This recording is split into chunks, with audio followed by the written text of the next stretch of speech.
ilahi dukkanin mai san ya san ka ya zo shigun manzo. Duka ba rahama gare mu kamar zuwan manzo. Ya wanda ka gajiyar da ida.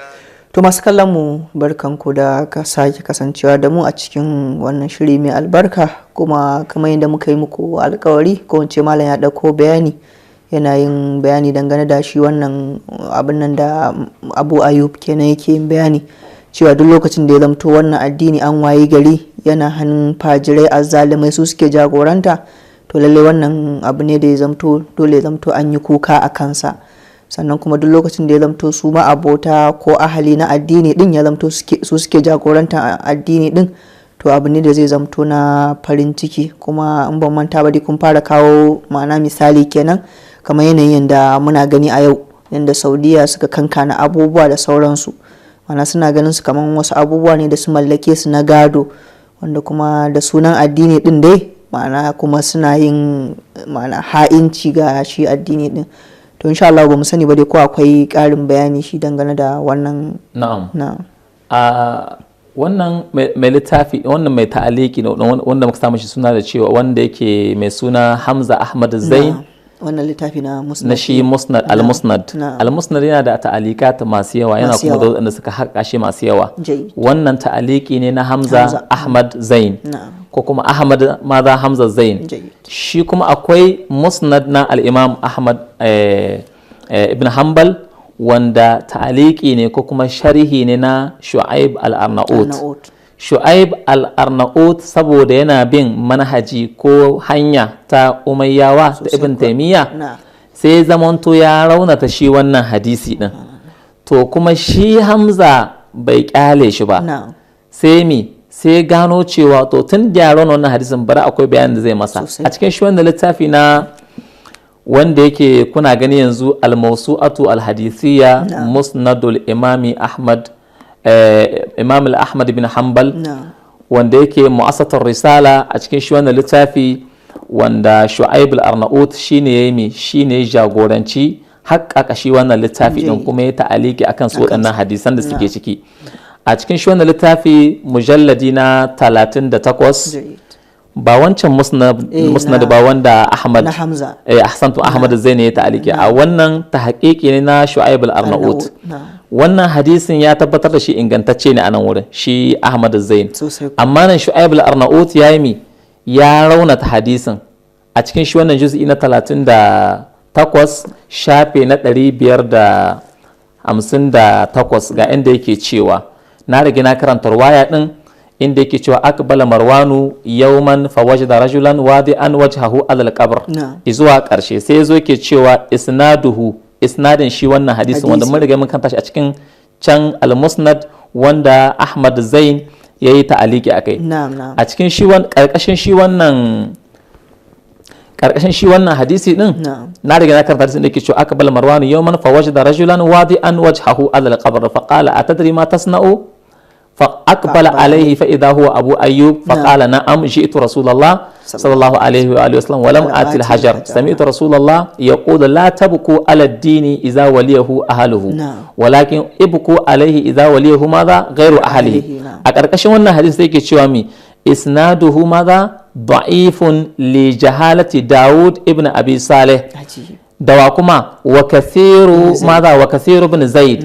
To wannan kathiru ibn Zaid din saboda a wurare masu yawa duk sun wasaƙa ruwayan shi, sun ci ruwayan shi ingantacciya ce, amma a wajen babe na ziyara ta kabarin annabi sai suka ce ahsantum tsaka shi abin da shi me yake cewa inda shi musnad yake faɗa wanda yake ta'aliki na Ahmad Zain ga abin da yake cewa ƙarƙashin shi wannan hadisi din, wanda yake cewa shi kaga me yace isnaduhu sahihun.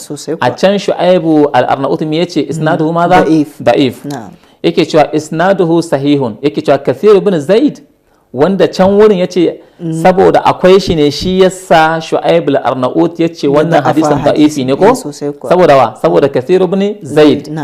Amma anan wurin ga abin da shi Hamza Zain yake cewa Kathir ibn Zaid wasaqahu Ahmad wa mutane da yawa suka wasaka shi akan cewa wato mutum ne wanda yake thika, yake cewa har izo inda yake cewa misali wa taraku kulla haula'i sun bar waɗancan mutanen duk da suka ce wato Hamza Kasir ibn Zaid mutane da yawa sun ce Kasir ibn Zaid menene shi fiqa ne, amma su Shu'aib al-Arnaut sun bar duk waɗancan mutanen waɗanda suka waffaka Kasir ibn Zaid waɗanda suka ce ruwayan Kasir ibn Zaid a wurare masu yawa ingantacciya ce, yake cewa wa taraku kulla haula ila li shay'in illa li yudhaifu hadha al-hadith.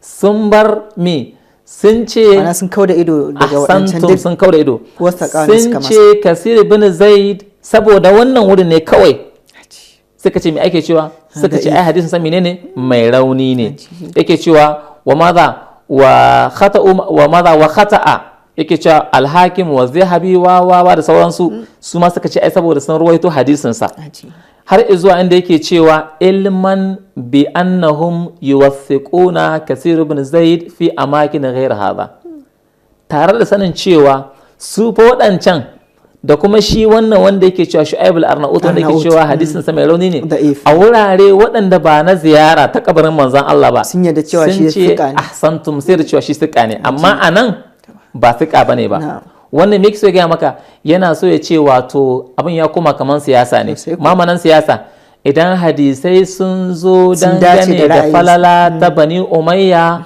sai a ce waɗanga hadisan sun inganta, amma idan hadisi ya zo akan ziyara ta kabarin manzan Allah sai a ce wannan hadisin bai inganta ba, an gane ko?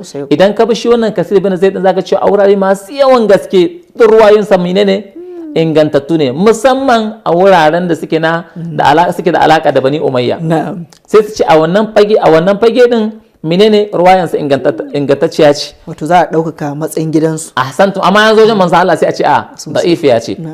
yake cewa ilman bi annahum yuwathiquna Kathir ibn Zaid fi amakin ghayr hadha wa ma'ana dhalika anna at-tawthiqa wal ittiham yakhda'u lil ahwa'i wal mazahib wa hadhihi khiyanatun ilmiyya bi hadd dhatiha. Yake cewa wannan yana nuna mana cewa ashe thiqa, in aka ce mutum thiqa ne, ashe thiqa ba ita ake fifitawa ba a wajen ruwaya, abinda zukata suke so shine suke cewa wannan thiqa ne, wanda kuma ba sa so sai su ce wannan mai rauni ne, wanda suka dama su ce thiqa ne, wanda suka ga dama su ce wannan thiqa ne, su ce thiqa ne, wanda kuma suka ga dama su ce wannan ba thiqa bane ba, wato wanda ya dace da abinda zukatan su da abinda san da suke kamar ya zama siyasa party kawai na jam'iyya. Jazakallahu khairan, ahsantum, shine siyasa da muka faɗa cewa an gane ko, yake cewa yakhda'u lil hawa limadha lil ahwa'i wal madahib wa hadha khiyana wa hadhihi khiyanatun ilmiyya bi hadd zatiha.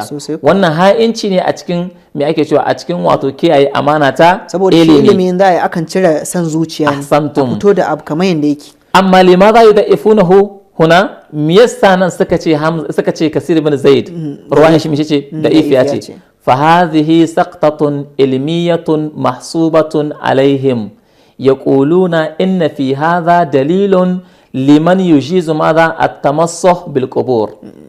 wato anan sun raunata sa ne ba komai ba saboda wannan sakta ce ta ilmiya, wato wani wake shi wannan shi Hamza yake cewa wannan ai saktatun ilmiya ce, an gane ko, yace wannan wani wato aibi ne wanda yake ilimi ne suka ɓoye, kenan wannan ilimi ne suka ɓoye, to tun daga sun ɓoye ilimi su sukan ce a'a mun ɓoye wannan ne saboda wannan dalilin, wani dalili, saboda wannan hadisin yakan halitta wa cewa a je a shafi kabarin manzan Allah sallallahu ta'ala alaihi wasallam, saboda hadisin yana magana akan cewa a je a shafi kabarin manzan Allah ne, shi ya samu ka ce Kathir ibn Zaid anan wurin ruwayan shi da ifiya ce, ba wai don komai ba saboda wannan mahalli din. Wahal kana Abu Ayyub yatamassaha bi qabrin nabi wa haula'i indahum madha, yake cewa wa haula'i indahum uqdatun min ayyi khabarin fihi madha dunu min al-qubur. وهذا أكبر دليل على بطلان مذهبهم، على بطلان مذهب الوهابية، يعني مذهب ماذا ابن تيمية، مذهب وأن سكي بين سوى أن مكرنتو كو أن مكرنتا يكي تشيوا wa hal kana Abu Ayyub, shin shi Abu Ayyub al-Ansari da ya je ɗora goshinsa ko fuskansa akan kabarin manzon Allah, wanda yake sahabi ne babba, santom, shin ai abin da yayi bid'a ne ko shirka ne? Ba ɗaya daga ciki, ba bid'a ba shirka. Bilhassali ma shi wato sahabi ne, babban sahabi wanda yake ya rayu tare da manzon Allah sallallahu ta'ala alaihi wanda in bid'a ne shi ya kamata a ce ya fahimta, in bid'a ce shi ya kamata, in shirka ce shi ya kamata ya ce wannan shirka ne. Sarki nan waɗancan mutanen a cikin zukatansu akwai wani kulli, wannan kulli yana da alaka da duk wani labarin da zai yake da alaka da cewa kawai ziyaran kabarin annabi. Da an ce ziyaran kabarin annabi sai su fito da maitansu su ce kuburiyun, ya ce misali ku shi'a kuburiyun, ya ce sufiyun kuburiyun, mu'tazila kuburiyun. An gane ko su kaɗai ne suke mutanen kirki. Wato duk wani hadisin da ke da alaka da me da an ce kabarin manzon Allah ko ziyaran kabarin annabi sai su ce maka ai kuburiyun ne. An gane ko yake cewa yake cewa hadha akbar dalilin ala butlan madhabihim, ba ni ba na faɗa kuma ba 'yan shi'a ba suka faɗa. Wannan Hamza shi yake cewa wannan dalili ne wanda yake tabbatar wa duniya da cewa mazhabi na Ibn Taymiyyah, mazhabi na Wahabiyawa, mutanen da a wajen mai ake ce musu izala, wannan manhaji din nasu ko wannan hanyar tasu ko wannan mazhabin nasu batil ne. Ba ni na faɗi wannan ba, Hamza Ahmad Zain ya faɗa a cikin ta'aliki ko sharhi na Musnad. Fama za yurja min khawnat lil ilm, me ake da bukata, me ake da fata kuma yanzu ga waɗanda suke ma'abu me ake bacin amana ta ilimi, wannan sun ci amana ta ilimi ne. Yake cewa wala nadri mazhab haula innahum yadda'una annahum madha hanabila taratan wala mazhabiyya taratan ukhra fala tabi'ul hanabila وقد ماذا وقد خالفوا الذهبي وهو حنبلي ولا هم أثبتوا مذهبا واضحا صريحا يعرف لهم وإنما في مذهب كالحية. عجيب. ba su da wata abin nan ne kawai. Me Hamza yake cewa ba mu san mazhaban su waɗancan mutanen ba, wato Ibn Taymiyyah da Abdul Wahhab, mazhaban Ibn Taymiyyah da Abdul Wahhab da waɗanda suke tare su, ba mu san mazhabin su ba, ba mu gane ko su waye su wani mutane bane su. Su suna da awan cewa su Hanabila ne wani lokacin sukan ce su Hanabila ne, wani ma lokacin suka ce ai su ba su da mazhaba, su kawai mutane ne, su musulmi ne, nahnu muslimun, sukan ce kawai mu musulmi ne, saboda ba su bin mi, saboda akwai wanda ke cikin mazhaba din na Hanbali ya saba musu, sai zaman to kuma sun yi mi, sai su goce nuna cewa ba su da gaya. Ahsantum. Fala tabi'ul Hanabil, sannan kuma ba su bin mi, ba su ba Hanabila din ba. Wa qad khalafu madha az-Zahabi, sun saba ma az-Zahabi saboda yana shi wane ne? Ahsantum, Hanbaliyun ne. Yake cewa walahum asbatu madhhaban, har kwanan yau ba su iya tabbatarwa da cewa, ba su iya tabbatarwa duniyar musulmi da cewa ga mazhabin su ba. Tsayayye wanda ke wadih sarihan, ba su iya fito da mazhabin su ba, wanda za a iya sanin shi a matsayin cewa mazhabin na ilimi, wanda duniya za ta san shi cewa lalle wannan mutane suna da ilimi. Ba mu ga wannan mazhabi din ba, in ji Ahmad Zain yake cewa yi urafu lahum, har mu san cewa yanzu misali menene a san su da wannan mazhabi din. Wa inna ma fi mazhab madha kal hayya, waɗannan mutane a cikin mazhaba kamar menene, kamar macijiya ce. An san macijiya ko takan canza sheka, an gane ko, wato mutumin da yake yau ya canza wannan riga gobe ya sa wannan riga, an gane ko. Muna da abin da ake ce mishi sheka ko kuma takwasara, a lokaci za ka ta canza zuwa launi, zuwa wani launi daban. To su wahabiyawa ko kuma mabiya makaranta ta Ibn Taymiyyah, matsayin su a cikin al'ummar musulmi kamar ita wannan macijiya din ci. In ji Ahmad Zain shi ya faɗi wannan. Sukan ɗauki ara ɗinsu da kuma abin da suke mu'taqadat ɗinsu, wato abin da suka imani da shi a matsayin cewa alƙur'ani ya bi abin da suka bi, ba wai su bi abin da su ɗauki ra'ayoyinsu ba, ko su ɗauki abin da suka yi imani da shi ba su ɗora akan alƙur'ani a matsayin cewa shine sikeli, ko su ɗora akan hadisi a matsayin cewa shine sikeli. A'a, sukan ɗauko ayance da kuma hadisai din su ɗora akan abin da shine musu daidai. Wannan kuma shine wanda abin da ake ce mishi tafsiri da mi da ra'ayi, wanda kuma manzon Allah ya yi tsinuwa ga mutanen da suke yin tafsiri da mi da san ransu da ra'ayi. Wannan in ji Ahmad Zain a cikin littafin shi na Musnad, shi ya faɗi wannan magana a matsayin cewa waɗannan mutanen menene su? Mutane ne ba a san mazhabinsu ba, mutane ne wanda dalili ya tabbatar da cewa mazhabinsu batil ne, ɓatacce ne, mutane ne kamar macijiya, mutane ne da ba su da wato manufa ko hadafi ko wani mazhabi wanda yake sananne a cikin duniyar musulmi domin al'umma su bi su. An gane ko mutane ga sunan dai ga kaman su. In ji Ahmadu Zain. Wato shi a wannan ta'aliki da yawa Musnad kenan. A cikin ta'alikin sa da yawa Musnad. Wala Allah kace to ai lalle haka ne, amma dai to ai kuma mu ba mu ga wani abu, sai mu ce to mu dai ba mu muka faɗa ba. Wannan littattafan musulunci ne waɗanda suka yi magana akan nuna cewa ashe Ibn Taymiyyah da yake idda'i akan cewa ziyaran kabarin annabi al-Mustafa sallallahu ta'ala alaihi wa alihi wa sallam an yi ittifaqi, an yi ijma'i akan cewa bid'a ce, bil hasali ma bid'a asali a cikin addini, kamar yadda zamu yi ishara zuwa littafin sa mai suna Majmu'u Fatawa. A cikin shi wannan littafi yayi ishara sosai. An gane ko?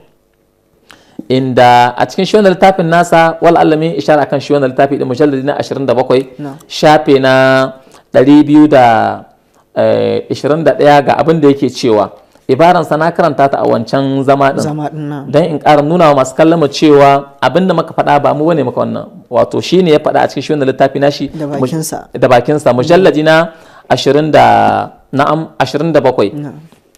An gane ko? Ga inda yake cewa walam yahtaj ahadun min al-a'immati bi shay'in minha. Babu wani ɗaya daga cikin babu wani ɗaya daga cikin manyan limamai limamai na musulunci waɗanda suka kafa dalili da cewa ziyaran annabi ya halatta, ziyaran annabi jaiz ne, ziyaran annabi wani abu ne da yake halattace, babu ɗaya daga ciki. Yanzu nawa muka samu malamai daga ciki? Yanzu gashi abin da muka samu raddi daga wa a cikin shafi na 240 da ku ai ga abin da yake cewa ma ai ya saba ma wani abu ne wanda yake na wato bai da asasi. Ahsantu, yake cewa inda yake cewa faqad khalafa ijma'al muslimin. Wato wannan magana wacce muka faɗa a wancan sati yake cewa ai wannan ijma'i ne ya saba ma ijma'i na al'ummar musulmi, a matsayin cewa ziyara ta kabarin annabi duk wanda ya tafi akan cewa ya halatta, yake cewa to wannan ya saba ma ijma'i na al'ummar musulmi. Yanzu ta tabbatar ma duniya cewa ya tabbatar ma duniya cewa wato shine yake shazi, shine yake saniyan ware a cikin al'ummar musulmi. Al'ummar musulmi sune ahalin jama'a, sune ahalin sunna wal jama'a, sunna da shi'a, sunna sufiya da qadiriyya da tijaniya da shi'a, hakikatan sune ahalin sunna. An gane ko? Me ake cewa muna da wani littafi mai suna a shi'a hum ahalus sunna, hakikatan shi'a su ne ahalus sunna. Amma yanzu yayi tadlisi, yakan so ya ce ai su ne salafus salih, su ne sunna wal jama'a, su ma ne jama'a. An gane ko? Su ne sunna sai su dinga da'awa a cikin rediyoyi ko TV ko abin da ya kamata ka da ma'anar cewa menene sunna. Yazid da Muawiya kenan. To wala Allah shi ne sunnan Marwana, sunnan Bani Umayya. Yanzu gashi mun gani inda ya samo asalin juzur din, inda ya samo waɗannan saiwa din na cewa ziyaran kabarin annabi bai halitta ba. Wala Allah yin ishara zuwa wani littafi idan akwai lokaci wanda yake da alaka da cewa wato ba wai malami guda bane ba ya mana ishara kan cewa ziyaran annabi ta halatta ko kuma bata halatta ba. Mun faɗa wala Allah a wancan zama din za mu ƙara ishara abinda al-Haytami Ibn Hajar al-Haytami ya ishara akai a cikin littafin shi mai suna al-Jawhar al-Munazzam fi ziyarat al-Qabr al-Mukarram. A cikin shi wannan littafi shafi na 56 ga abinda ibaransa take faɗa akai, inda yake cewa wa amma ga ibaransa yake cewa wa amma takhayyulu ba'd al-mahrumina an madha anna mana az-ziyarati aw as-safar ilaiha min bab al-muhafaza ala tauhid. Yace amma wasu daga cikin mahrumin waɗanda aka haramta musu faid na manzan Allah sallallahu ta'ala alaihi wa alihi wa sallam, waɗanda suke raye cewa wai kamar yadda faɗa nan wurin, wai hana ziyara ta kabarin manzan Allah sallallahu ta'ala alaihi wa sallam, ko kuma a yi tafiya zuwa shi wannan kabari din, wai wannan wani abu ne yake wanda yake yana daga cikin babi na kiyayewa akan abin da shafi tauhidi. Wato wai kada ku bari tauhidi ya yi ya kubuce wa mutane, kada ya zamanto a kama shirka, kada ya zamanto mutane sun yi sun aikata shirka. Wannan magana ne shi sa ake cewa wa amma takhayyulu ba'd al-mahrumin, wannan lalle su suka cancanta ce su mahrumin. Wannan ibaran ta fi cancanta da Ibn Taymiyyah da ko kuma Muhammad Abdul Wahhab ko kuma irin su Ibn al-Jawzi da waɗanda suke tare da su. Wato wannan ibaran ta fi cancanta da su. Yake cewa wa Ibn Taymiyyah a shafin 57 min mutaakhir al-hanabila munkirun li mashru'iyyat madha az-ziyara wa safar ilaiha.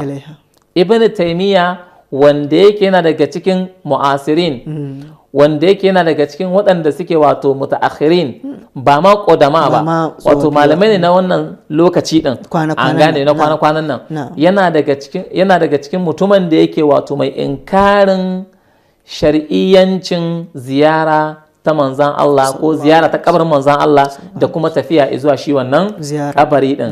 Alhali kada a manta a cikin shi wannan littafi na Jawharul Munazzam a shafe na 127 ga abin da yake cewa shi Al-Haytami, inda yake cewa wa annahu ya'lam bi za'irihi shiwa manzan Allah ala ikhtilafi darajatin, wannan min ishara kan shi, wa ahwalihim wa qulub madha, yake cewa ala ikhtilafi darajatihim wa ahwalihim wa qulubihim wa amalihim, wa annahu shi manzan Allah sallallahu ta'ala alaihi wasallam yamuddu kullan minhum bima yunasibu ma huwa alaihi, wa annahu madha khalifatullahi al-a'zam alladhi ja'ala khaza'ina karamihi wa mawa'ida ni'amihi taw'a yadayhi wa madha wa iradatihi yu'ti minha man yasha wa yamna'u minha man yasha. Yake cewa wa anna man sawwalat lahu nafsuhu al-la'ina shay'an min dhalika kana sababan li hirmanihi wa qabihi qati'atihi wa qusranihi.